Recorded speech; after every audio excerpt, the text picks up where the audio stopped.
Okay, Hey, hello. Today hey, I'm joined by Jason Eaton.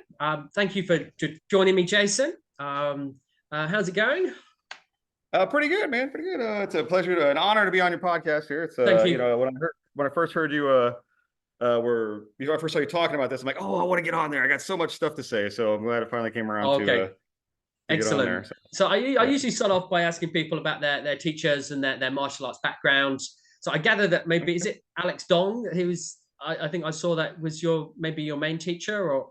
Um, yeah, Alex is my teacher now. I guess a quick bio. Like I didn't really get involved with formal martial arts training until I was in my 30s. Or so. And I'm 48 now. Well, actually, I guess I'm in the late 20s because it's been, yeah. So sometime in my 20s, it's been like, I don't know, like 2001, I think is when I started Tai Chi, right? And that was under Ray Hayward in Minneapolis, Mindful Motion Tai Chi. He's one of T.T. Leong's two documented disciples, who was T.T. was a student of Chen Manqing. Did it with the form with the music, a lot of weapons, all that kind of stuff. And so that was my initial introduction to that. Um, Left there, went down south, was just studying on my own for a while, and then did the Adam Misner course for about 5 years. After I took a break due to an injury. We can talk about that maybe at some point. Yeah. Um, but and then after the injury, I came back because I was needed some health benefits basically, and my wife was pregnant with a second daughter. I'm like, Jesus Christ, I'm turning 40, and I'm about to have another daughter, so I need to get back into Tai Chi because I'm falling apart. And so yeah, that's when I found Adam Misner and started doing his stuff. And then it wasn't until like 2018 I met the Dong family, and I was still kind of invested in Adam's stuff, so I didn't really pay much credence to them, and they looked kind of weird, like the way they did things to me, because I'm used to Chen Man Cheng's version of Yeah. Tai Chi, and so they're different, and you mentioned you want to talk about that, so we can talk about some of that stuff. Yeah. So Um, what but qualities was it that Alex had that maybe attracted you to that system? well, the one thing is like so the first seminar for the Dong family, his father was there. His father and his stepmother, Yan Dong and uh, I can't remember his dad's name now.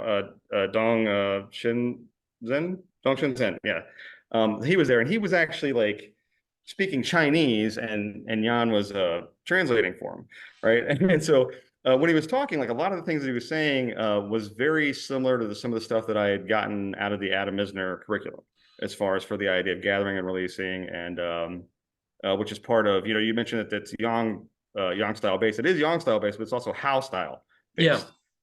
So that's got a big uh, It's got gathering a and few releasing extra where little bits in it, hasn't it? It's sort of it's more internal, yeah. And sort I of, guess but at the what do you same mean time, by it's like internal? harder. That's I guess a big question Yeah.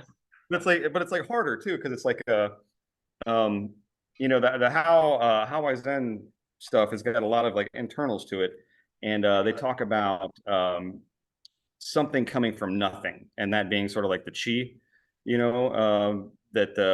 that you don't necessarily have chi at first, but you build it up. But you do have chi, but it just depends on like what chi you're talking about, right? Yeah. And so there's all kinds of, and so that the house stuff really, um, I think that like at the point that I hit it, it's all about like where you're at when you hit it. I think at the point that I hit it, where I was, it really just opened up a lot of doors for me as far as for like working with my own body and understanding, softness and how the elasticity of the tissues works and things of that nature.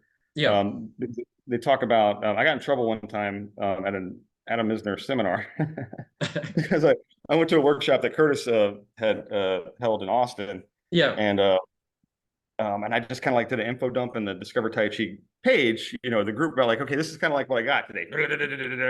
And then, Yeah. it got taken down. I got a nasty gram like, hey, don't do that. People paid for this information. We don't want to share that, right? Um, but one of the things that was in that was bone swimming in flesh. And Okay. I've not heard that so that, before. Yeah. yeah, bone swimming in flesh. And I think that was the big thing that I got in trouble for. Like maybe they weren't supposed to say it or something. I don't know. They didn't give me any information. I'm just going to Yeah. run my mouth.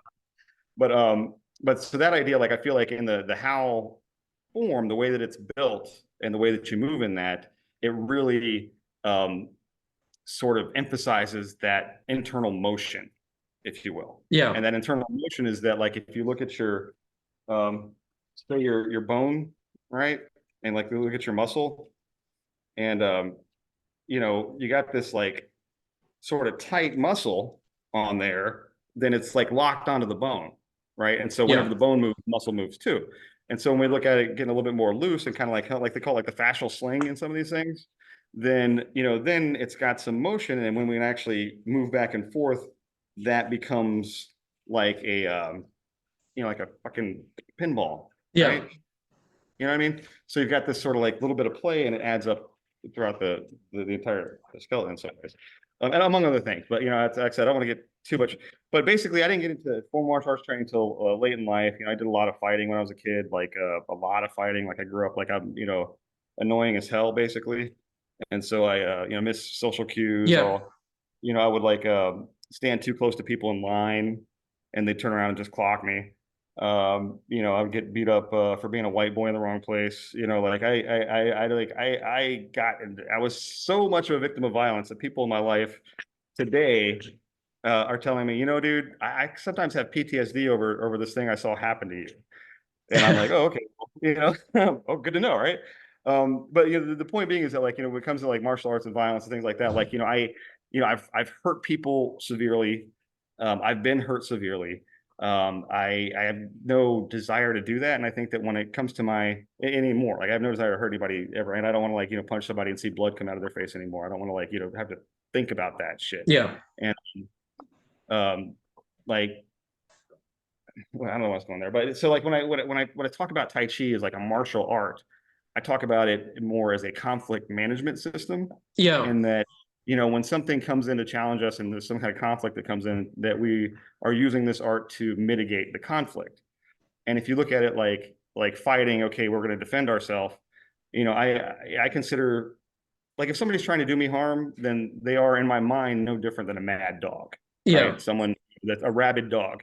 And so am I going to sit there and get on the dog's level and exchange blows with it using the weapons of the dog? No. I'm going to use the weapons of a man to deal with the dog. I'm going to completely unlevel that playing field. I'm not going to expose myself to danger to deal with that dog. And so when it comes to like self-defense and things of that nature, that's why I carry weapons. It's not about, trying to make myself, because I'm 48 years old, I'm not going to get that much stronger. If I'm Yeah. still trying to chase being super strong and relying on my strength and my endurance and my stamina being the thing that keeps me safe, then I'm not going to be very safe, because that's failing.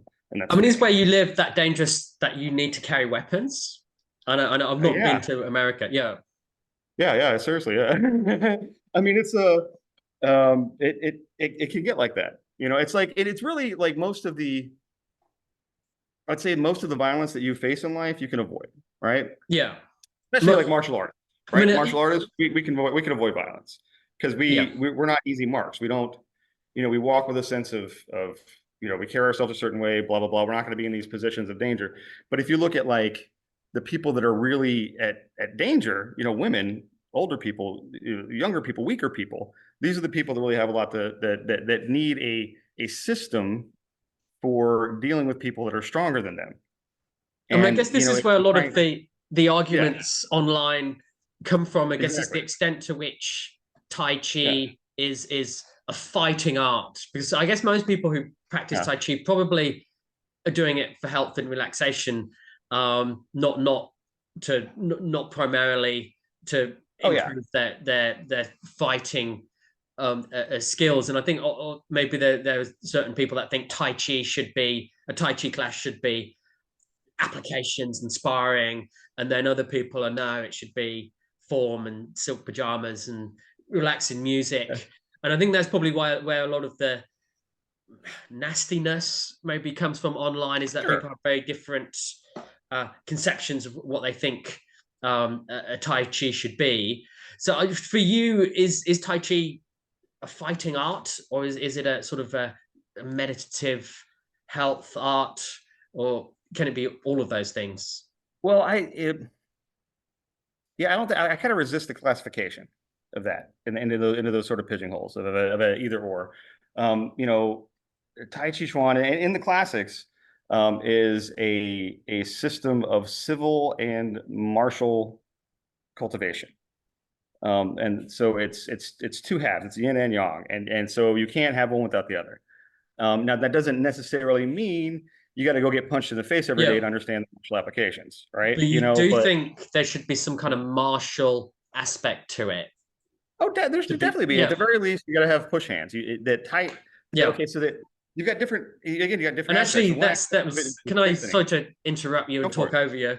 Can Sure, I yeah. sort of ask you about push hands? Because that's, I mean, I guess I view push hands as sort of a spectrum, where at Yeah. one end it's a two-person form, it's fixed pattern drills, and then at the other Yeah. end it's kind of like almost fighting but without punching and kicking. I mean, how if somebody said, "What is push hands? Why do I train it?" How would you respond to that question? I've heard that like, okay, it's a bridge to fighting. It's just a sensitivity drill. Um, it's push hands is the art of knowing another, right? So it is the intention is not, I don't understand like sensitivity drill, so when I do push hands, like what I'm trying to do is maintain correctness as much as possible. Like I'm not trying to win. Like I'm trying to make sure that I'm using correct form as much as possible. Yeah. And in so doing that correct form, deal with whatever my opponent's trying to bring to me. And so Okay. by and so that's the point of push hands to me. That like, Chin Man Ching talks about investing in loss. Yes, invest in loss, right? Because there's only one battle that counts, right? And that's the one where like your life ends. Really, like the real battles. Like anything we do in a gym, it doesn't count. Even if it's like a fucking, even if it's like a championship, you're gonna get some kind of money out Yeah. of it. Okay, well, guess what? You win one championship. You know what? That's the only one you're gonna get, bud. Yeah. So I guess And like you're for gonna you, milk that for the next competitive 40 years, push right? hands is kind of a bit pointless. Well, I think it's good because it like I do slam poetry, right? So people have got opinions about that, right? Slam Yeah. poetry. So I would say that competitive push hands is sort of like slam poetry in that it isn't necessarily the best poetry, but it's exciting and it gets Yeah. people watching and it's fun. And I guess yeah, the reason I You know? asked, I saw on your channel, Atomic Tai Chi Tran. I'll Yes. give you a Yeah. plug there. Uh-huh. Sort of you sort of pushing with Chris Marshall, and often he sort of Yeah. posts a lot of videos from competitions where he's like, "Argh." But then with Yeah. you, it was sort of a very kind of sort of relaxed, very different interaction from I guess what he normally posts. So I was just sort of Um, that's why I was curious to ask about. And I guess when I've done competitive push hands, I've not really felt like I've gotten. I feel like I learn more from pushing hands with skilled people in a relaxed manner than I yeah. do from kind of going with people who are more on my level.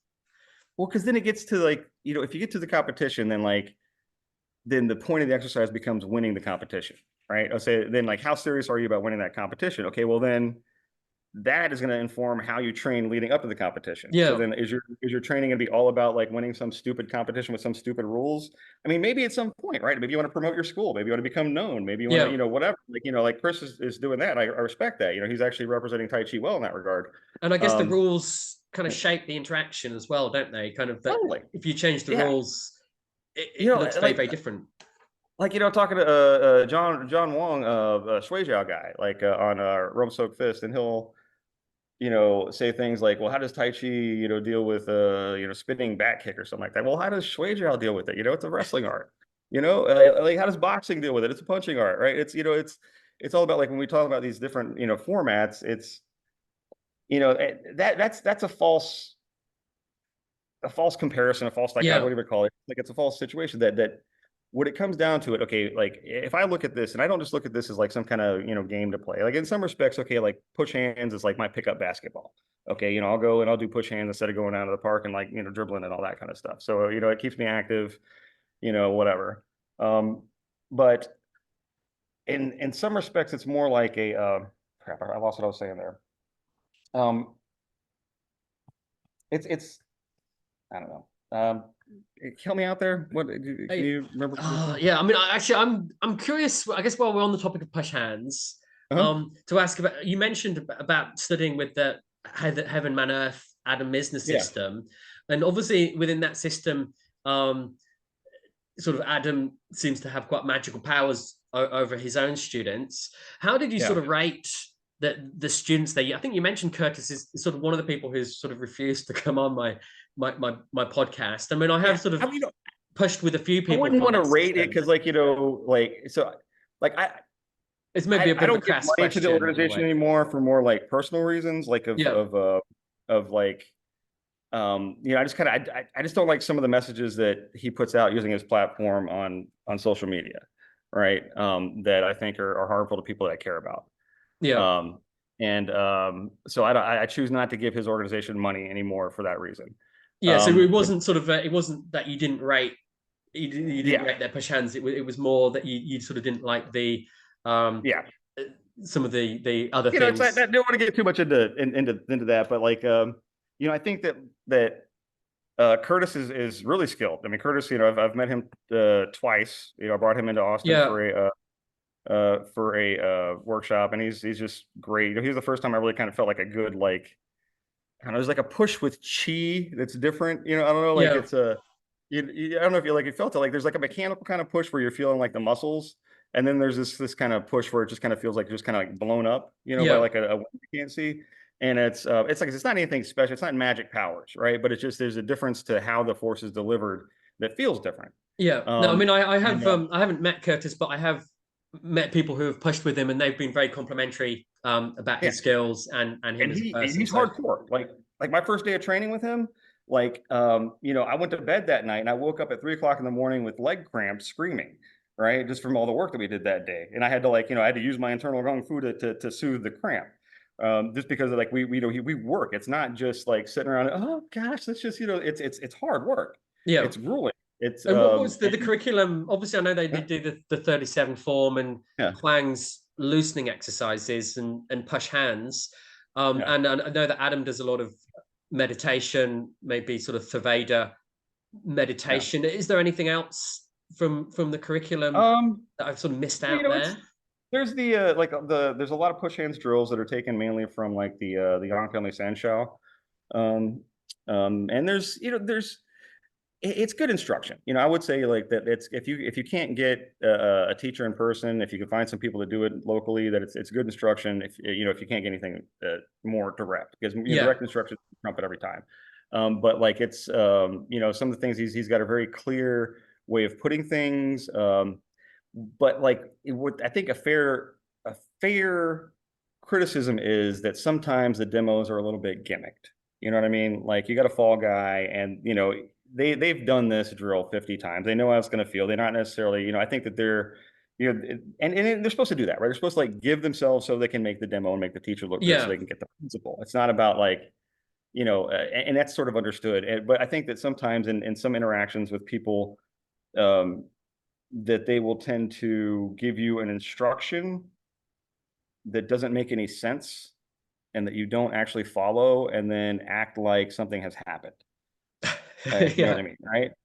And so I've had that happen a couple times, and I'm not, I don't want to like point a finger or anything like that. And it's kind of maybe just a teaching. Oh, very good, but I think that mindset, whether intentional or not, can cause that sort of phenomenon yeah. that we're talking about. I mean, I The cult of definitely think personality and it's his yeah, marketing is very very savvy, but that's why he's such a divisive figure. Is that yeah. those videos of where he appears to have magical powers Well, like, is did you probably see the not one good in look for Tai Italy? This is Chi. the one that got me with him. Like, he was with some guy in Italy, and like the one guy was Italian and like didn't even speak any English, right? And so he's talking to this other dude and translating it with him, and he's showing like basically it's like I can't remember the title of it, but it's basically just showing a couple different ways. Okay, like we're using pung as a shape, but we're not necessarily using pung, right? Okay, Yeah, maybe we're just thinking chi, right? And I saw that, I was like, it just clicked so much with like my experience, because I when I was with Ray, I'd studied Shingi and Bagua, and I started doing nightclub and concert event security. So like up in Minneapolis, like the Excel Center, Target Center, First Avenue, bars around First Avenue, not First Avenue itself. They did private stuff, but like some of the other bars around there, a couple of it. Anyhow, so I was roughing it up with people all the time, just doing escorting and whatnot, and then really more of a controlling. Like and that's like another reason why I like Tai Chi, is because it's not like Muay Thai. Okay, all right, fine, me, boom, boom, boom, boom. Okay, now you're pliable. Let's walk you somewhere, right? yeah, Where with Tai Chi, it's like you're just kind of like getting there and guiding them where you want to go. Tai Chi and Bagua in particular. I told you I ramble, but um, point being, it really resonated with my experience for how the arts were actually used in a practical sense. And that's what made me go after it. But then like some of the ones he's doing now where, eh, it's, I don't know if he's ramping it up a little bit just to make it more spectacular, to get more controversy out of it or whatnot. But like some of it is just a little bit like, even if it is real, like, maybe you shouldn't show it like that. You know what I mean? Yeah. Like, Yeah, I just mean, because I kind of, I don't think yeah, he's fake. I do definitely think he has some real skill, but yeah, I'm not quite sure he's a good thing for Tai Chi in in that sense, or certainly the way his online persona perhaps is not a good thing yeah. for Tai Chi. And I guess maybe another thing, maybe that I was going to ask you about that maybe I find irritating about Adam is sort of his use of Chinese terms, because often like Westerners maybe use Chinese terms to Western students. It's kind of none of these guys speak Chinese, um, so why are they trying to use so much Chinese in their instructions? So Well, which for you, which Chinese terms do you think or concepts do you think well, we should be talking about or useful to us? I guess first you mentioned let's talk hung. about English, right? Yeah. All right, let's talk about English. Okay, let's get rid of all the Chinese terms. Okay, Okay. now once we're done with all the Chinese terms, let's get rid of all the fucking German. All right, once we're done with all the German, let's get rid of all the French. All right, now where's our language? All right, or Latin, right? Yeah. That that our So language basically, itself. you're happy for Chinese terms to Yeah. come into English. So I'm definitely because which and ones? that's like kind of what I was talking about in my video is that like Yeah. when it comes to something like chi, there is no English equivalent I concept do for agree chi. with that. Yeah. It's not even just like a matter of a word. It's a whole damn concept. Like, have you ever read Zen and the Art of Motorcycle Maintenance by Robert I haven't. Pirsig? It's on my list of books to read, Oh, but I haven't. No, so I do the like Zen, so I will I okay, will so check it out well, definitely. it's not necessarily about Zen per se, but he goes on Yeah. to like the main character is a professor of philosophy, and it's after the fact he's recounting how a few years back he had had a nervous breakdown trying to define quality, right? And like he came up with this idea that like it gets to the point where like quality is something that exists between the observer and the observed, right? And but trying to nail that down to like an a priori definition. It's like if you're really into like dense philosophical examinations of concepts, like in the Art Yeah. of Motorcycle Man, and then Lila is a great follow up to that, which is more about like the more carnal side of things, I guess. Yeah. But really that just it kept coming up in my mind when I started talking about this chi stuff because when we Yeah. talk about like chi in respect to the the poetry and the calligraphy and things of that nature, and the feng shui, right? That we look at how the environment is affecting the human being based upon like the human sort of psychological conditioning. How they like. There's research I remember from when I was a kid reading in Discover magazine. They said that more fights happen in yellow kitchens, right? Why? Okay, and so you got these Chinese people that kind of like paid attention to this over years and wrote down these sets of rules based upon like how they operate, and then put it into the system or whatever. But the point being that like some of this chi is just about how we psychologically interact with our environment, and some of it's about how like in that video we talked about Xing the form, Xing. Yeah. and Qi the invisible aspect. Okay, like what does that mean? Well, okay, so if we have something that's 8 pounds, right? It's got a set mass to it, right? And that mass has got certain qualities, and I'd say that's like the Jing of it, right? The Xing Yeah. of it is the mass itself, but the weight, like the feeling of weight, is going to vary depending upon where it's at on Earth. It's going to vary depending on which planet it's on. It's going to vary depending upon if it's moving or not. And so I would say that the feeling of weight is an aspect of chi. All right. So If you that sort of makes have quite a sense. big definition of Well, cheat in many ways. So yeah. it's that it's yes, it's that chi, it's not a singular substance like the force that we talked about Yeah. before. It's something that like everything has got things about it that you can't see, but that are still a part of how it interacts with its environment. And so, we have to that chi is that thing of an object. What is the thing that you can't see about this thing that is still interacting with the environment? Now, and so if we talk about it like like these guys here, right? This is the example I wanted to have, right? Okay, which one's got more chi, right? I'd say they've got quite similar amounts of chi, probably. I wouldn't imagine there would be a huge difference in the amounts of. And is can an inanimate object really have chi, or is it more for things that are It's living? everything has chi. Like we said, there's a chi in a poem, there's chi in the sky, there's chi Yeah. in a rock, there's chi in So, the wind. Like as a Tai Chi everything. student, then how can this concept of chi help me as a Tai Chi student? Then, As a Tai Chi student, well, I yeah, mean, there's different ways that can help you. Well, the first one, let's go back to this guy, right? Kalo, which one's got more chi, right? Now, I can look at it and examine it, and I know right away by touching it which one's got more chi. What I mean by that is which one has got more energy in it that can be stored and released, right? Which one's stretchier? which one When we is talk about like denser? power, what's that?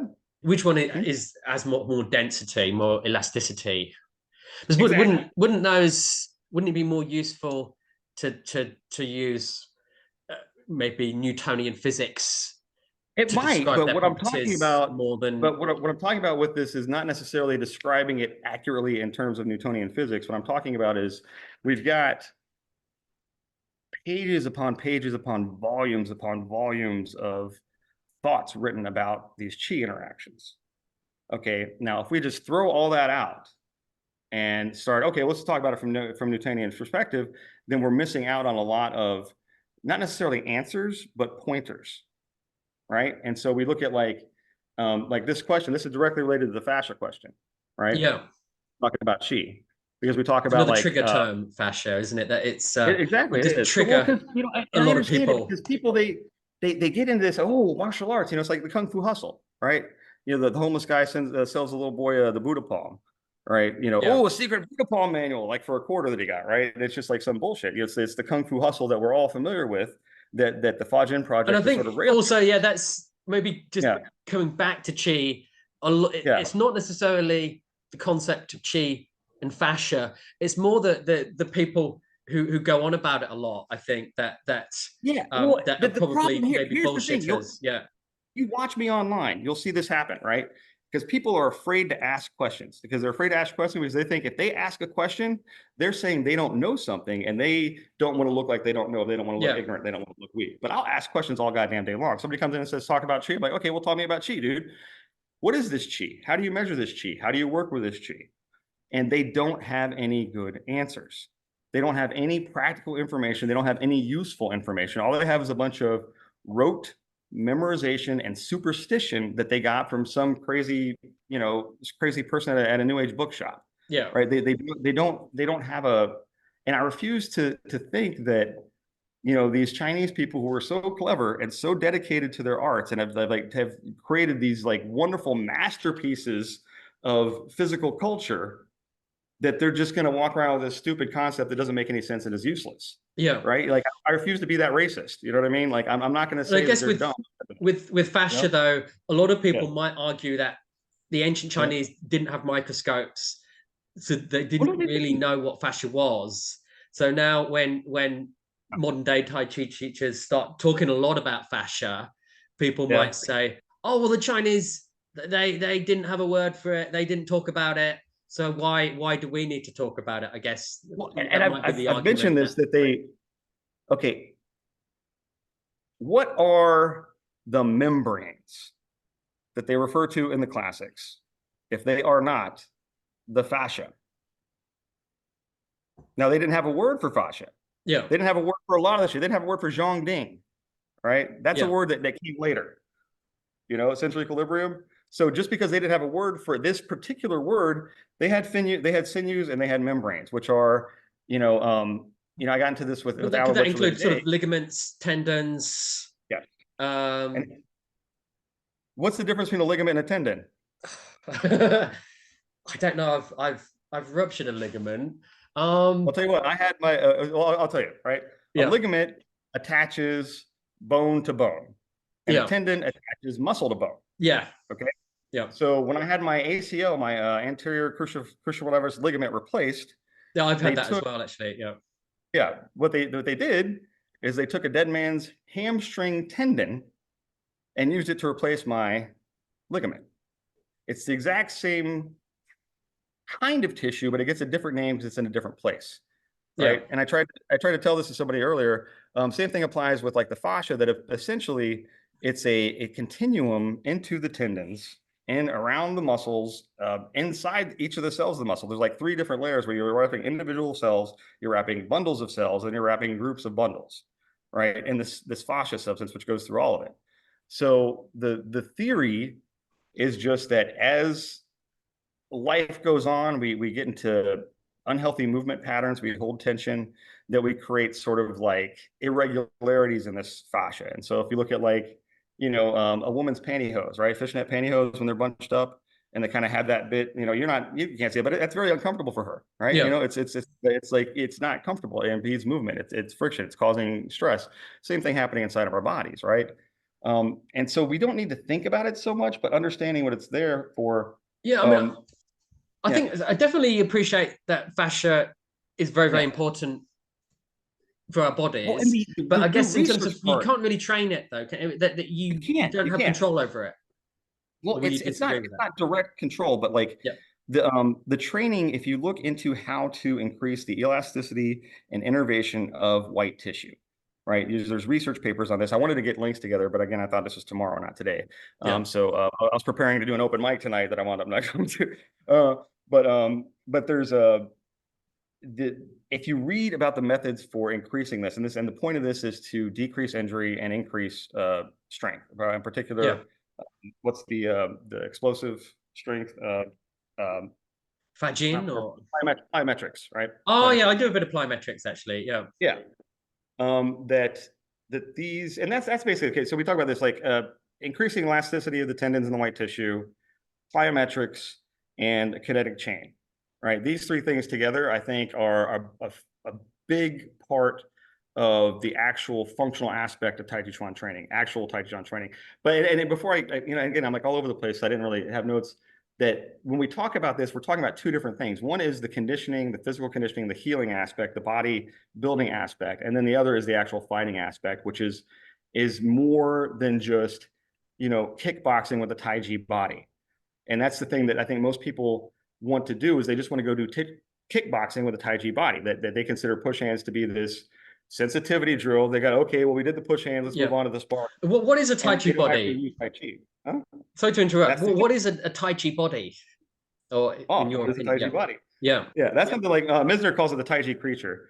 But it's the muscle tendon changing classic, right? Is basically what Tai Chi Chuan is built on, and modern qigong as well. And so we're talking about pulling the silk of the body, pulling this fascia, straightening it out, and making sure it's all aligned properly, making sure that we are using our muscles in a different way, because there's the 2 ways you can gain strength are hypertrophy, right? Increasing the cross section of your muscle, or recruiting more muscles to do the thing. And that most of the time when we talk about whole body power, we're not actually talking about recruiting more muscles. What we're talking about doing is setting up discrete bases of muscle that are working against each other, right? We set up like our leg, and then our other leg on top, and our hips on top of that, and then on top of that. And each one of those is exerting the full force at each one of those joints, right? And so we've got to be strong enough to deliver that full force across each of those joints. What we do with the Tai Chi body is, if we consider like a snake body or like a dragon body, where we've got like a singular sort of um, spiral of muscle that's going up the entire body, that's unifying it into a single piece. Snakes don't have knees, right? Snakes just have snake. Yeah. And so the whole thing, like in Tai Chi, they talk about, one of the classics says that um, it has nothing to do with hands, but the entire body is a hand. And the way that I rationalize that is that, like, if you look at the way your hand is, if you've ever done acid, right, and you've looked at your hand, man, right, but you spend all this time, you are so intimately familiar with your hand, like the back of your hand is what you use to refer to how well you know other things by, Yeah. right? Like, how do you tell somebody how well you know the back of your hand? How do you tell somebody your hot steaks are selling well? Well, I guess it could That also you could also hmm? interpret that phrase as being that obviously you want all of your body to be as sensitive as your hands. That usually when you feel Yeah. something, you use your hands. So maybe Yeah. it could Oh, be that you want every part of your body to have that amount of sensitivity Exactly. And that any part of it can be um, the point of issue, right? That like, we talk about like, that we want to lead the energy from our foot to our hand. But when we say it has nothing to do with hands and the entire body is a hand, is that like, okay, well, the hand is just the point of expression. And even more so than that, it's not even necessarily about the point of expression. It's about that's the point of contact. Because when we make contact, we don't want to be like, here's you and here's me. We want to be, here's you and here's me. We're moving like a unit. Like when we have a sword, after you do weapons work, like you don't. Here's me. Here's the sword. I've got this sword. It's here's me, and I'm holding the sword. I'm responsive to the sword. The It's sword is a part of me. yeah, exactly. It's part of me, just the way that my elbow is part of me. It's an extension of me. And there's research they've shown where like they put people, a blinder, on in front of people, and they put their hand across it, and then they can hold a stick, right? And then somebody can tap the stick, and then the person will know where they're tapping on the stick based upon the vibrations and whatnot, just the sensation in the hand being able Yeah. to identify. And so the same sort of thing, I think that when we attach like that, we're able to kind of feel into the other person's body in a way, in that same sort of fashion. Like what is happening through this point of contact? How does that change based on how I'm moving, and how can I use that to my advantage? I'm trying to go fast because we talked about how does this chi idea help, right? So the chi, um, the Yi Jin Jing, the Tai Chi body, unifies things throughout, and we recruit more muscles, and you see this is a neurological strength increases. We recruit more muscles. We circulate the energy through the tissues. So what that means is that we're subjecting them to some stress, right? We're not squeezing our muscles, because when we squeeze the muscles, it blocks everything off, right? It blocks the circulation, it blocks the toxins get stuck in there, the blood stays out, right? We can't make ATP as efficiently because we're blocked.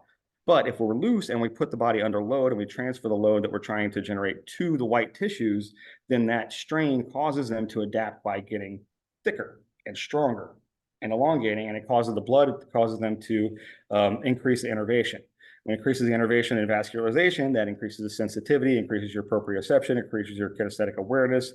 There is nothing bad happening about this, Yeah. right? So can I It just sort of increases ask how is it that you increase the stress on the white tissue? Is it just through being relaxed and having good posture, or is there a well, bit more to it than that?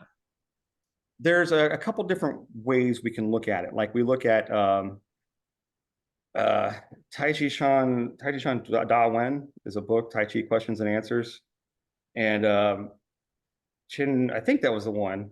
It was either that one or another one where we're talking to Chin Man Ching.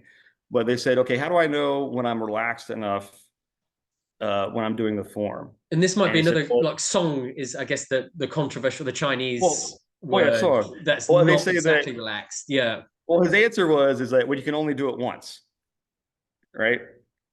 Because by being so relaxed, like by transferring that, by getting all the red meat out of the way, I call it like being on your tippy toes inside. By getting off your tippy toes inside, you kind of like transfer everything that weight into that fascia sling and start stressing that out. And you can see this. There's different ways of looking at it.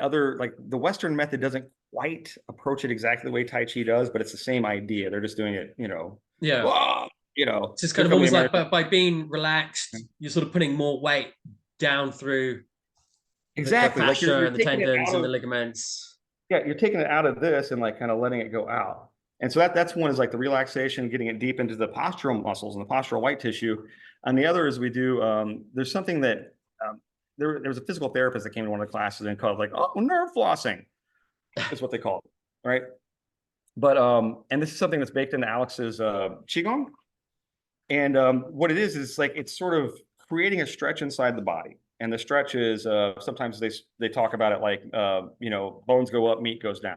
Right. Again, we're talking about that separation between bones and flesh, the bones swimming in flesh. That there's like certain kinds of stretches like here, and then we'll pull up and then try to like feel like you're pushing your bones out of your fingers like it's toothpaste out of a tube. Right. I'm just trying. You can't see, but Yeah. I'm So trying it's that like stretch. Yeah. a good way to like I usually get it like I'll do like this and then come out like it's like a each one and then come out like here and then out to the side and like stretch out there and then come down. But you know what? Let me do it Yeah, I mean, just to really kind of yeah, be yeah, over simple. If you're moving the elbows away from the spine, yeah. And it is is, that and it's essentially it?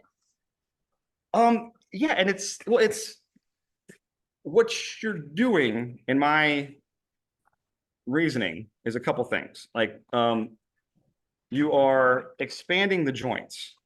And by expanding the joints, lengthening the joints, and increasing that space, you're allowing more synovial fluid to get into there, right? And that by creating that space, it allows it to flow in there and allows it to stay in there once it's kind of packed up in there, especially over time.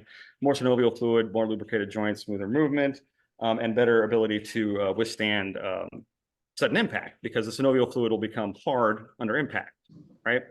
So that's the first thing we're doing. We're expanding, right? Expanding the joints, filling with synovial fluid so that we're more lubricated, we can move better, and we can better withstand impact.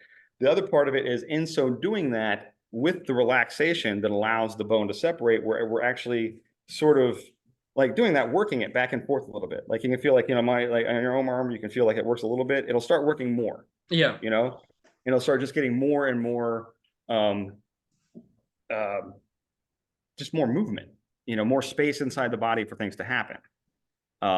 Basically. And that's the thing that's the internal part. Like you said, like, what's the difference in internal art and external? I don't think there is such a thing as an internal art and external art because yeah, even the Tai Chi Chuan classics say that the internal and the external merge in usage.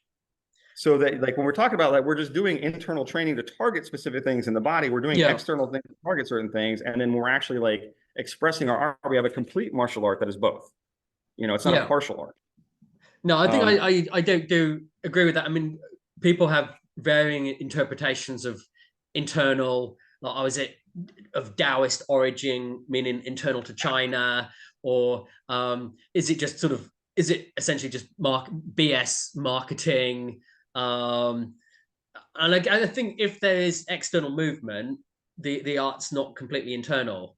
That you could say that yeah, meditation's internal or Zhuang standing postures are internal, but if you're moving your external parts of your body, it's not sure. 100% internal. Yeah. Well, yeah, and it's And I and guess like that's somebody who does karate wouldn't say I do an external martial art, would they? That it's well, if you it's look at only like, people who do Tai Chi who say, "Oh, we're internal." Yeah, yeah. Or they'll do like, oh, they get pushed, like, okay, well, you pushed me, but that was external, and well, you couldn't even deal with that, could you? Right? But like, it's kind of like when you talk about internal, external, like, if you look at like the beach, like if you're looking at the waves coming in, that the shape of the waves is determined by the shape of the shore underneath. Whoa, guys, hey, go to bed, calm down. oh, Yeah, shake it is off. that your So dog's like the shape locking of your the shape device? of Yeah, the shore is going to determine the shape of the waves. And so the yeah, same thing, like the internal conditioning and training is gonna determine the shape of the external and how strong it is, But so the idea being like the chi thing, right? The one's thicker than the other. When we talk about the Fajin, right, in the Yang style that I study, like I know that one guy was saying that like Jin just means Li. Okay, yeah, sure, right, but yeah, it can just mean that, but it can mean something different, right? Because we talk about like in the yang, we store energy like drawing a bow, right? And we yeah, mobilize it by like, what do you call it? Like reeling chi or reeling silk. We keep it ready. yeah, And then we fire it like releasing an arrow. And so that to me, if you look at the force equations, that there's force equals mass times acceleration is just kind of one way to calculate force. If you look at elastic force, it is the rate or the amount of deformation times, I think it's like an X is what they use for that. And yeah. X is the amount of elasticity of that So in a material. And way, I guess maybe quoting Mark Rasmus, but Jin is maybe elastic force well, it's not in that just case, that, or force using right? the white Well, tissues, it's or not yeah, it's not just that, right? Because that's there's and I hope we get to it, but so you've got that one aspect of it. Okay, so inside the body, I'm just going to do this one then. Inside the body, you got that. So like this idea of like lengthening the tissues, making them more elastic, unifying that gives you this one sort of thing. So one aspect of like denser tissues that have more chi in the sense of elastic energy, yeah, right? That can be stored and reduced, and that's when we talk about the classic by Dongying Ji, he says, as a quote, I don't know who he's quoting, that power is stored in the sinews, right? And so that's the, strength comes from the bones and power is stored in the sinews. That's exactly what that means, that we're bringing this up and we're storing it in that. Now there's different, I can get more into the science of behind how that works, that we can actually get more power out of that than we can out of being forceful. Just because it's a matter of, just anyhow. So we've got that aspect, and we talk about chi from a human perspective. That's one aspect, the elasticity, the strength of the body, and you've got your O2 and ATP production. Your ATP consumption, the fire of life, your ability to actually give energy to the muscles. Now, one thing that's interesting about that is that the white tissue requires a lot less blood and it consumes a lot less oxygen to use than the red tissue. So if you are in an oxygen depleted state, that you can get a lot more work done out of these white tissues than you can out of the red tissues if they're trained to be used, right? So you've got this, and when we talk about this aspect of it, the human chi is about organizing the human body. Now, if I just take that and I just smack you with my Tai Chi body, then that's not necessarily doing Tai Chi at all, because it's just, I think Adam Misner uses the metaphor of pistol whipping somebody, right? I'm just taking, okay, I had a gun, but I'm just hitting you with the gun. Okay, great. You get a lot more done just by pulling the trigger. So what's the trigger? And this is where we talk about other conceptions of chi to understand what we've got available. And we already know this. So when I talk about this, oh yeah, okay. But just using these terms, now you can kind of look at, okay, well, let's see what it is. So the first is heaven chi, right? Heaven chi is the force that heavenly bodies exert on each other and on us, right? Is that gravity? Or is that boom, right? That's one of them. All right. So gravity, so heaven chi, the first thing we do in man is we work on getting our heaven chi all the way down to our bubbling well point. So, and this, right? So if you're sitting there and you're bent over and your back is working harder, your neck's forward, it's working harder, that you're wasting your man chi to fight against heaven chi in order to, and if that heaven chi is not getting down to your, right? So through the process of sung, relaxation and alignment, we get down to the feet. Now, once it reaches the bubbling well point, Newton's third law, right? Every force has an equal and opposite force. And so the earth chi, if we look at earth in the 5 elements of Tai Chi Chuan, it is situational equilibrium, which isn't necessarily just balance, but it's balancing of forces, right? So that means that if they're pressing me with 5 pounds of force, then I am yielding with 5 pounds of force, whatever, so that we're in a balanced state, and it's a ultimately a stable stasis sort of situation that I can control, right?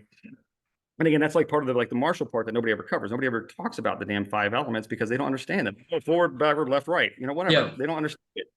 But so you get the heaven chi goes down there. Now, once it hits the bubbling well point is like a little mini trampoline, right? It is like 2 little springboards. One is bone and one's muscle that you can put pressure into that then returns back up into your frame. So we do this. Sorry to kind of be very anatomical and Western. So you're talking about the foot arch then? Now. The foot arch right behind the foot arch, right? Basically the pad, right there. The bubbling well, the arch of the foot. But it is exactly that. So I don't know if flat-feeted people can do Tai Chi, but well, I kind of have. I broke a toe, so I sort of I'm a little bit flat-footed.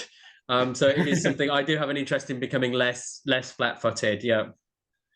But there's this concept then. So then on the way down you do song, right, to get it there, and so you're not wasting anything through leakage. Now on the way back up, you're basically, they call it threading the 9 bends pearl, and the 9 bends of the 9 joints of the human body.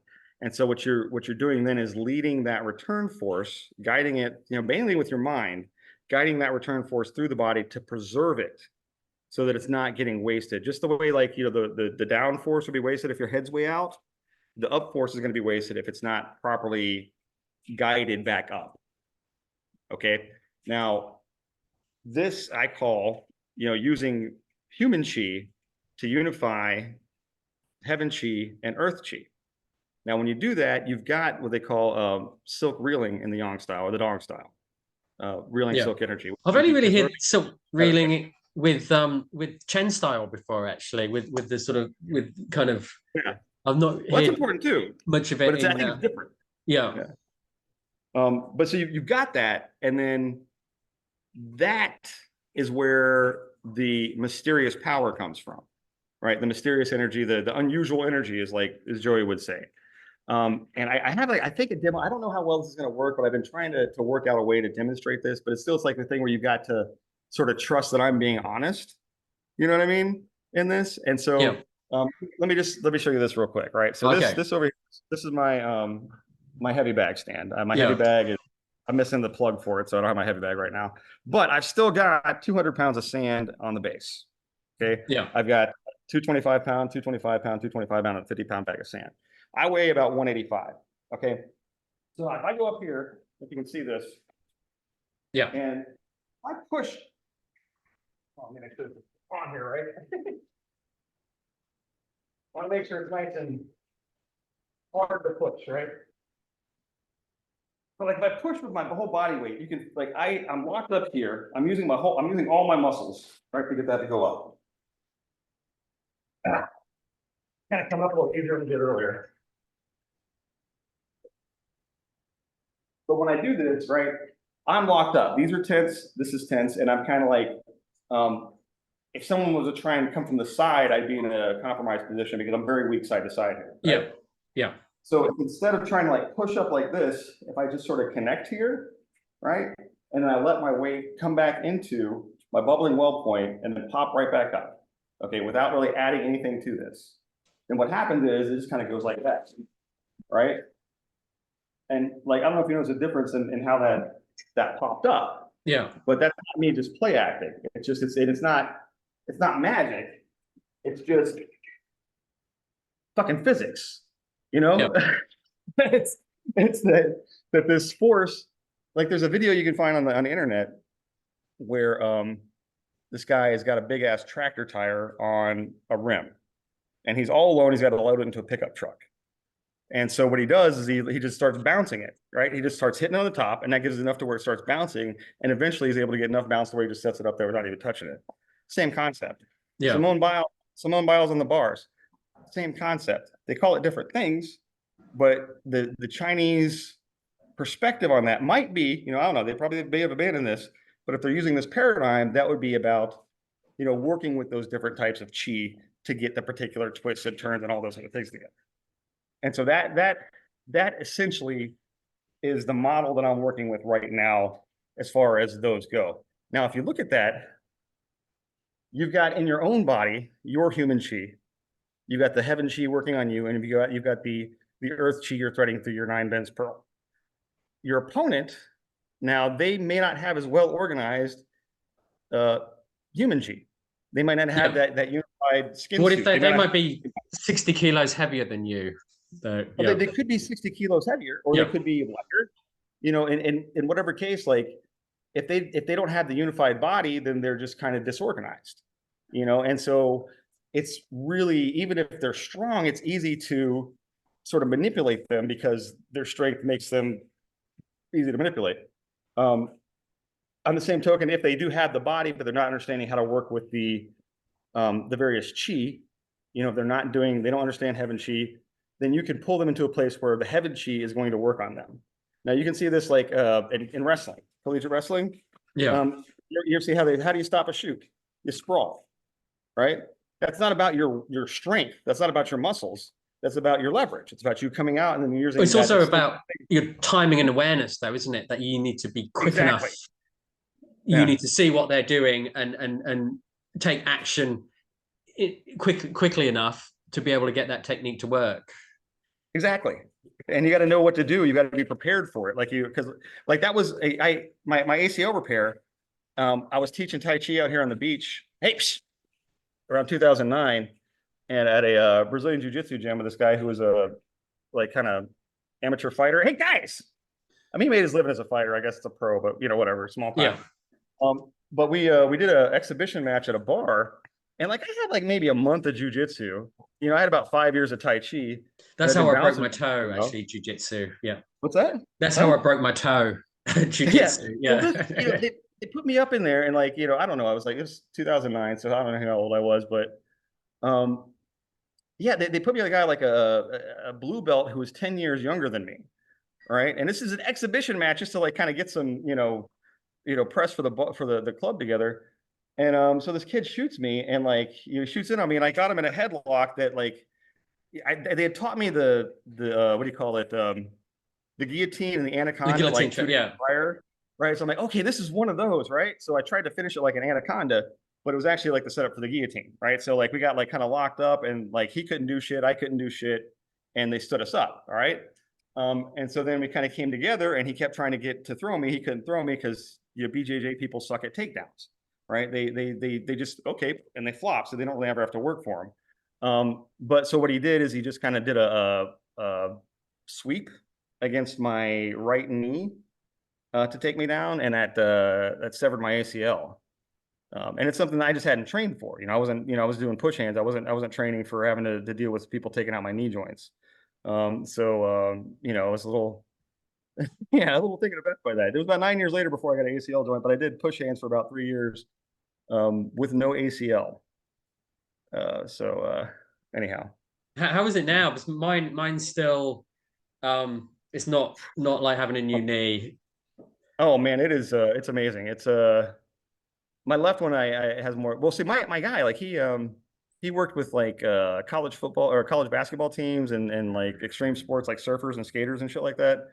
And so he went out, he found me a nice, and that was another thing that got me thinking about these tendons and stuff too, because he's like, yeah, I don't want to, I put in this very specific request at the body farm, or whatever it was, that like I don't want to get some 70-year-old guy who's been smoking all his life and get his hamstrings. It's gonna be like an old dirty shoelace, right?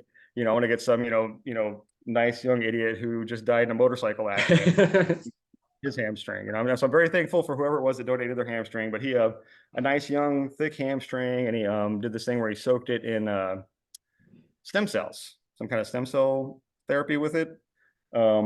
So that supposedly helped it out a lot. And then he prescribed this machine where like I just laid in bed all day, and it passively worked my knee through a full range of motion. And so I just sit there for like 8 hours, and it was just, and so after about like 3 months, I could do stairs with no trouble, and it just has gotten stronger and stronger. But my Yeah. left is a bit wobbly because I injured that one in a slightly different way, Yeah, it years sounds before like that. you got a much better cruciate ligament reconstruction than I got, yeah, on the Well, NHS in the Austin, UK. man, Austin's a good place for medicine, apparently. But yeah, it was real. Like I've talked to some other people that had it, and they're just like they don't get the results, and I'm like, man, get them stem cells, but but yeah, so that's but yeah, so the whole thing, like with the Fajin project, I think I want to say is that it's a bit hypocritical, and they're dishonest, and that the claim I don't know. When you say is they, I mean, obviously that there's quite a few thousand people on that group, so I guess that it wouldn't be the whole group. It would be certain well, individuals they within that in group. that there is really only one accepted position on anything. So they're pretty much, I think it is accurate to say they, because if you stray from the orthodoxy, Yeah, and I'll use that word because actually I remember Stuart Shaw was yesterday on the internet asking somebody, asking Chris Marshall, do you denounce that Hong Sheng Shen has skills? Like, do yeah. you denounce, like, what the fuck are you, Torquemada? Like, what is this?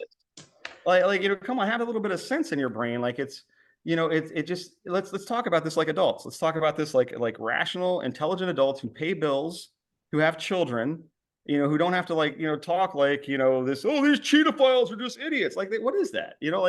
Like how do people think that's like an acceptable and respectable I way mean, to interact is with that just sort of social media? it could Though be, but we I don't mean, because have I to guess be that way. We when have a I've choice talked to to be better than people on that. that group, they've been nice guys. They've not been Yeah, super aggressive. That I've had enjoyable conversations with them, sure, and I think there is some justification for skepticism, especially sure. if you're faced with, I guess, physics defying footage of Master Huang touches the guy and he goes back 20 meters or Oh, something, then yeah. people are legitimate, it's legitimate to be skeptical I agree. about Like that if you've not I don't experienced believe it. anything Yeah, I haven't like experienced, and so like people they talk about like the volley gin and the Li Kong gin and all that kind of stuff, and I'm like, I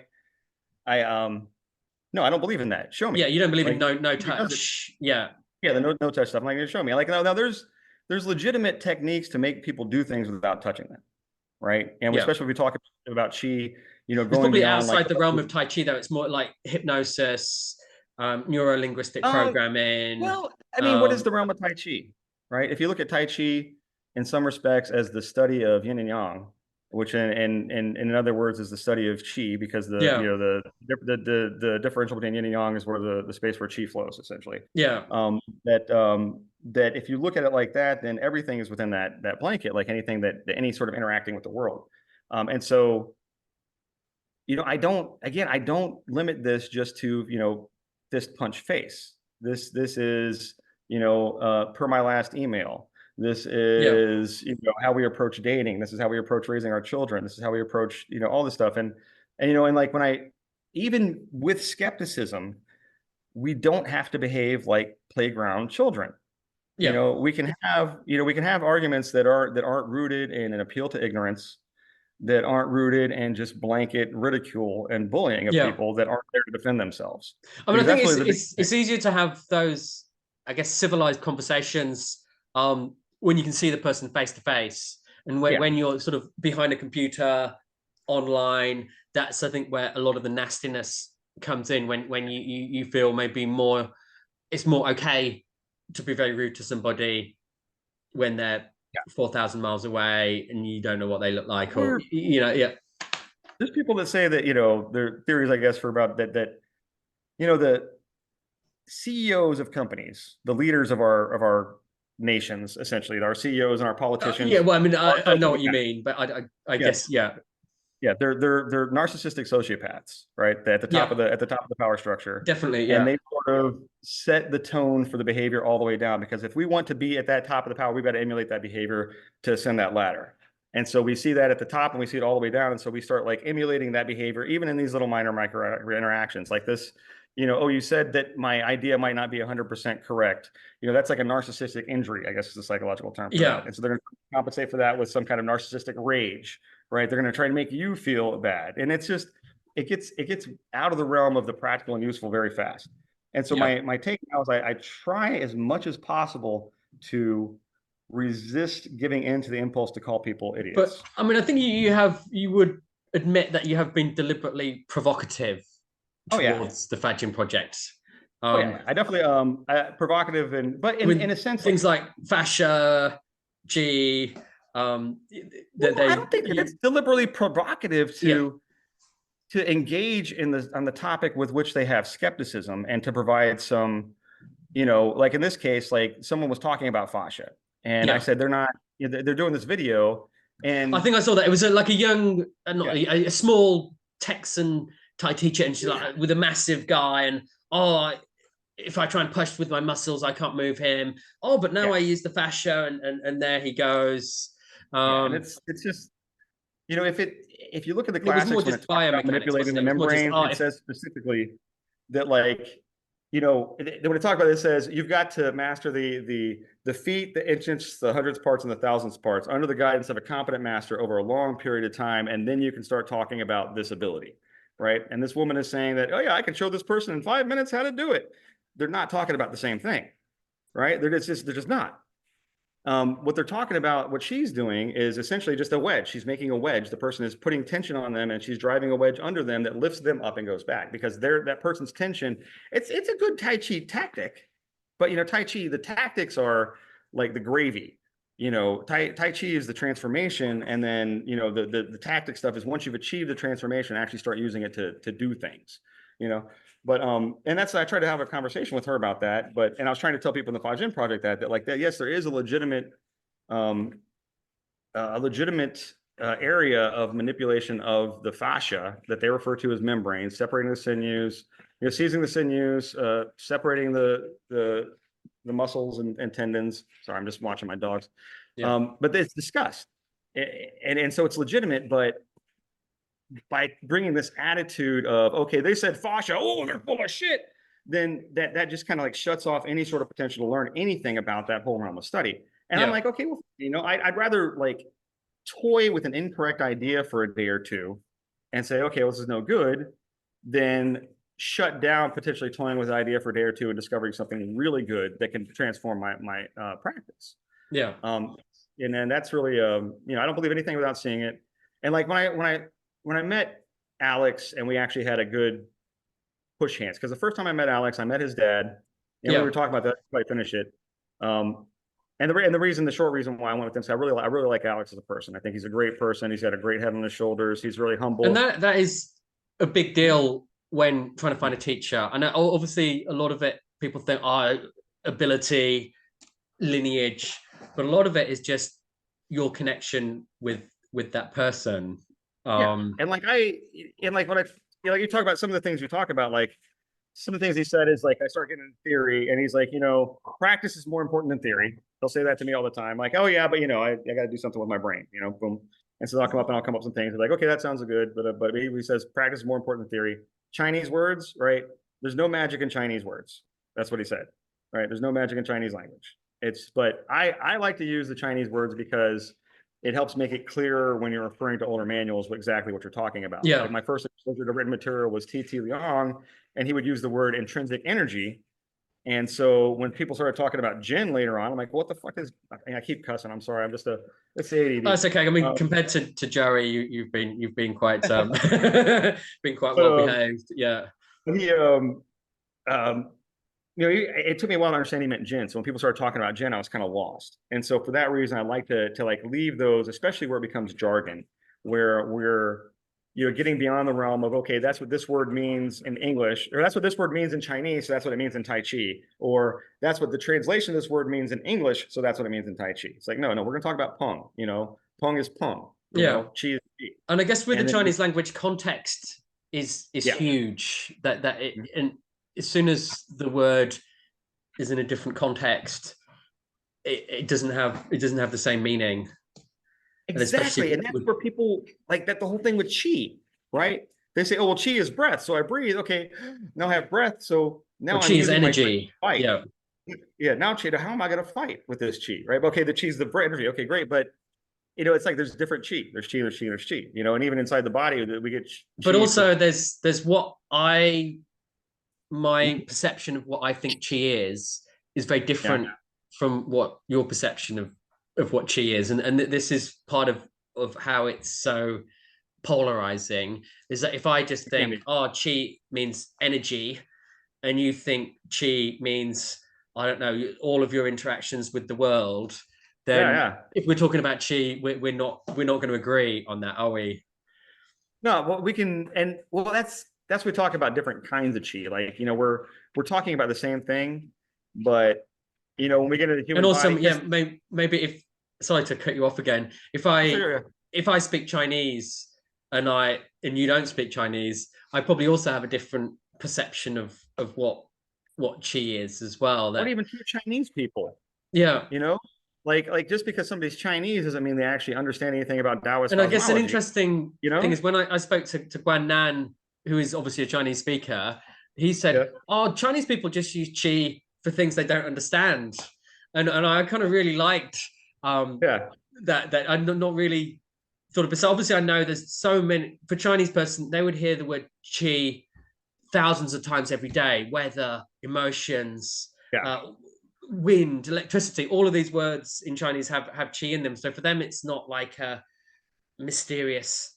esoteric concept. It's sort No. of an everyday But thing. there's also within the realm of the specialties, there's specific meanings for it, Yeah, like especially traditional Chinese within medicine. Chinese medicine, it would be a Yeah, big one. Yeah, and the same thing with Tai Chi. Like even like even Adam Misner, like he'll say things like the and I just use him because like Alex talks about it too. Um, and I don't. I mean, It's one it's thing, a can little I bit harder to just, understand, I think, with Alex's yeah, stuff. like I've You heard know? Adam say, "Oh, I hua na fa," and I Yeah, kind of think, why are you saying that? Like, you're not Chinese, they're not Chinese. Just say that I neutralize Well, C's I think that issue. it's, you know, There's no English is need to say, English "Oh, is I a can find garbage that style of bad." language. Like it's, you know, I like to use those words just for the fact that it is a little bit, you know, we're talking about specific things, specific jargon. So I do Yeah, like to use it in that sense.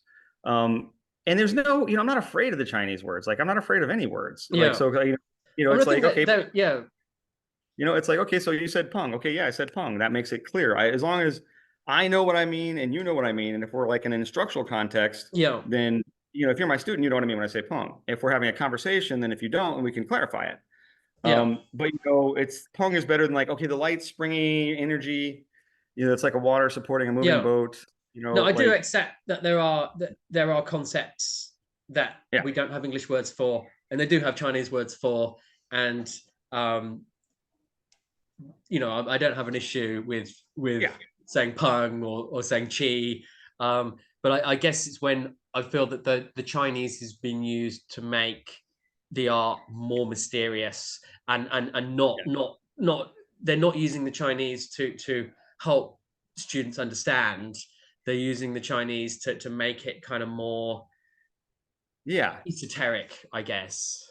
They muddy the waters to make them look deeper, Yeah. um, make them more. I think Arnold Schwarzenegger said something about some people complicate fitness so that you have to pay them to explain it to you. Yeah. And you know, and you know, I get that too. Like we gotta, you know, we've got to make a living if that's what we're gonna do, make a living on these arts. If we're gonna, you know, Yeah, I and don't, and I it do is IT, difficult to make a you living know. from Tai Chi, and I guess that's where the woo woo Yeah. marketing comes in. Is that if you want to make a living, you need to get lots of students and charge lots of money, and You, that's I guess where the that's art becomes old. Like corrupted. even like Shaw Brothers films about that. I think Blind Fist of Bruce is about that, where this rich guy's got two kung fu teachers that are just teaching him absolute crap, and so he just keeps getting beat up.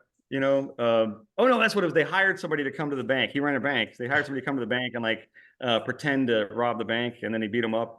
And they're like, oh, he didn't actually rob the bank, you know, like, and he couldn't do anything. But no, it's just even a part of the culture. I think that's just recognized that you know you've got to find a teacher that is legitimate, that is you know it's got good Wu Day, right? That they're actually like teaching, that they're doing it for the right reasons, and that's another reason I really like Alex because like oh I didn't finish that part either, but like you know Yeah, he's very humble, he's very authentic. Like the family didn't get messed with during the suppression of kung fu during the Cultural Revolution, yeah, right? Like you guys just you're cool, all right, and they just kind of you know let them do their thing as long as they weren't like doing it out in public. You know they're well known. Like he went to Thailand, and the National Thailand Association of Tai Chi instructors rescheduled their annual gathering to coincide with his visit, so they could do a demo at their gathering. You know things like that. But he's very humble, and his seminars and classes are probably the most affordable you're going to find out there. And so it's you know and this isn't me trying to sell my yeah. teacher's thing. I'm just like you know it's No, and I want to you know be what cool. why you liked him, and I guess in a way, I want to know why you left Well HME to go to him as well well. yeah Which yeah, the big thing was when so the first time I met him, you know, I just he taught me the saber form in a like a 4 hour class, right? And then I had his dad and his stepmom for 2 days, and so his step did the push hands thing. Second time he came back, he did the push hands for a whole day, and I'd been talking to him about stuff and whatnot, you know, and showing him some of my footage and whatnot, so he kind of knew where I was at. And so he's like, "Okay, do whatever you want," he said, and just stood in front of me, right, and just stood there, right, even okay, with no and like, effort to yeah, I pushed with Mike, I deflect. pushed with Chris, you know, I pushed with all kinds of people at the fuck, you know, Stefan de Graffenfeld, all that, you Yeah, know, and like I talk about this. I couldn't do anything. You know, I was pushing like hand dead on the center of his chest on his dead angle. You know that they talk about the you know Mike yeah, was talking about yeah, all the yeah. lines dead I on know that what you mean. angle Yep. doesn't make a difference. You know, might as well been pushing on the top of his head. And it just and it wasn't like a you know when I'm pushing that and I had all the tension in my body, right? It wasn't like that where I was straining up against it. It was more like as I tried to put tension on him without him moving, he was able to make me unsteady, right? So that the more I tried to put pressure on him, the less I was able to put pressure on him. Yeah, And then at a certain point, like what registered in my head was like that. That's what I like. I basically saw his shoulder because I'm like up here looking up here, and I saw his shoulder move a little bit, about like that much. And I'm doing that shit where you're falling backwards, trying to get on, get your feet back under you. Like I'm going like 20 feet across the space like that. Like what the hell happened, and somebody had to like keep me from running into the wall. And like, I'd been doing push hands at the park like every Sunday for a couple of years at that point, and nobody had done that to me. I'd send some people back like that with a lot of work, but nobody just like twitched and sent me like trying to find my feet like that. And then so I was like, okay, he's got some skills here that I didn't really appreciate. And because no other teacher, nobody else that I'd worked with have ever just said, okay, just do whatever you want. And then I've been unable to affect them. Yeah. Like even Mike, like I can make him, he's got to do something to keep me from moving him. You know what I mean? He can't just Yeah. stand there and fucking throw me. And Mike is better than me. I'm not He's gonna, I'll even say skilled. that. Yeah. I mean, I've seen footage of him, Um, and I mean, he's got some yeah. skill. Yeah. And so then, the next, like last year I was up there, and Summer K, he brought me up to do a demo, and similar sort of thing. Okay, push here, right? And like I was pushing on his chest, and he like put his hand there and like bent a little bit, and basically did like a wrist lock, and Yeah. then Yeah. like bent my wrist back, and then like push it down, and I was like on my knees. And again, that's like something that, again, I'm not, I can fight, I can scrap, I can throw down. I'm not like, Bellator or anything like that, but I can throw down, and like usually in something like that, there would be a chance to where I could like kind of recover and then maybe like do a nut shot or something if it was a fight. But this was literally like I touched and he's like, ah, and I'm on the ground before I knew what was happening. And it's just like that to me is like that's that real Tai Chi. And that's the he's not out there fighting, he's not out there like, punching people, but he's just doing what his, great granddad taught his granddad, taught his dad, taught him, and that he's teaching other people. And it's just really good stuff. The how stuff, if you got a chance to look into that, there's a book, the Lost Tai Chi Classics of the late Qing Empire by Douglas Wilde. Oh yeah. And that, yeah, okay, so that's got the Song of Circulating Qi in it. All right. And that to me describes their conception of the kinetic chain of anatomy. When it talks about what we're doing in each of these things, we're bringing up that reeling silk energy. We're getting that maintained, ready energy, ready to Fajin, right? Ready to release that energy. And we are engaging with our point of interface with the ground, both of our feet. We're engaging our mind slowly, right? In training, we're doing it slowly to make sure we are guiding that force all the way up through every single joint in our body every single time we move, and being aware of where, like, I had this guy out like this, right? Okay, like where is that wave? Right? You see what I'm saying? I don't know if you can see that here, but like as you bend Yeah, I it, can see it. Yeah. there's a wave that's moving down. And so we're keeping that wave and that pressure on there. And then, okay, we get to a point where we want to strike and we let it go, right? Versus, okay, the standard model, we're just kind of flapping around out there and we want to try and find something to swat, and there's a substantial difference in like the control, which muscles are we using to make this happen? When we're engaging our mind in different ways to provide most of the power and the movement from our lower core muscles, then our arms and fingers are free to focus on more detailed, finer movements. You know what I mean? So more precision up there, power from down here, and precision from up here, so to speak. Yeah. A lot of all right. I kind of got lost off there, but yeah, that's the basic idea. I kind of got lost in thought there. I have some pretty severe ADHD. I don't know if you noticed that. It's like literally like my Yeah, therapist said I didn't want to kind of point it out, but I guess I had noticed. Yeah, but yeah. but there's not a problem. Yeah, it's not Yeah. it's there's a good thing in a way. Or it should be a good Well, thing that. it's like there's I don't know what you know about ADHD, but it's like it's a different neurological wiring in the sense that like, the things that you get dopamine for that other people might get dopamine for, like, I just did something important, or I look good in front of my peers, or I just got a compliment, like those kinds of things that people like, and they feel good and it makes them want to do more things. Those are the things that I don't like. Like I really am only engaged by things that are interesting to me and stimulating to me in a particular way. And so like it doesn't matter to me I've been divorced 3 times, man. Like, it doesn't matter what anybody on this internet says, what kind of mean things they try to say about me, man. Like, come on, right? Like, what's that gonna, what Yeah, is that? That's not gonna touch me. Like, what, it doesn't matter. None of that stuff matters. It's like the Tao Te Ching says, there is no room for death in them, right? yeah, They don't. But point being that what I'm looking for is just that information. I want to find out how to make this stuff work. Like, how does it actually work? Not just the imagination, not just, saying some things that I can't explain. I'm moving the chi. What's the chi? It's the chi, dude. yeah, No, okay.